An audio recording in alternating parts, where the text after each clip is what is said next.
Good afternoon. It is Friday, February 17th, 2023. It's been a kind of crazy week around here locally. We had an accident with a hazmat spill that shut down our interstate and put lots of traffic on our side roads.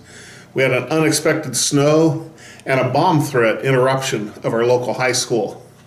So some of our folks have had a lot of tension this week. I remember that wonderful, beautiful man on TV, the wonderful Fred Rogers of Mr. Rogers' Neighborhood.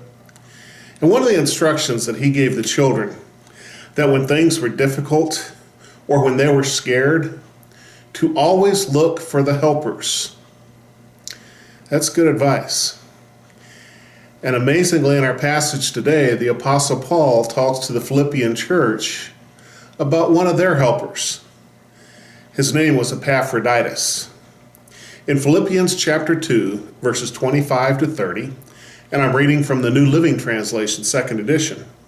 He says, "Meanwhile, I thought I should send Epaphroditus back to you. He's a true brother, a co-worker, and fellow soldier, and he was your messenger to help me in my need. I'm sending him because he's been longing to see you, and he was very distressed that you heard he was ill. And he certainly was ill. In fact, he almost died. But God had mercy on him and also on me, so that I would not have one sorrow after another. So I'm all the more anxious to send him back to you, for I know you'll be glad to see him, and then I'll not be so worried about you. Welcome him in the Lord's love and with great joy, and give him the honor that people like him deserve.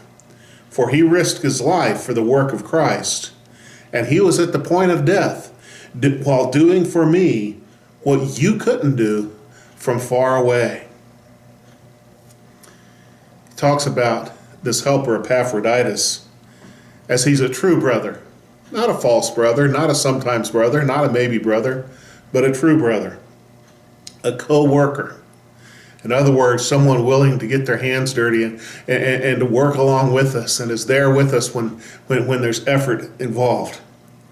And fellow soldier, he understands that we're in the battle for the souls of men and women and boys and girls. He says he's your messenger to help me in my need. In other words, Paul says when I needed him, he came to help me. And even got sick doing it and was at the point of death, but he came and helped me. And he came because of you guys. He was ill, but he's better now. And it was God's grace and mercy that brought him through. And Paul says, I'm so glad he didn't pass, because that would have just added to my sorrow. Then Paul tells him, I'll be glad when he's with you, because I know you'll help each other, and it will be good for both of you, and that will help me. It's amazing how everybody is blessed when somebody's blessed. Paul encourages them to welcome him.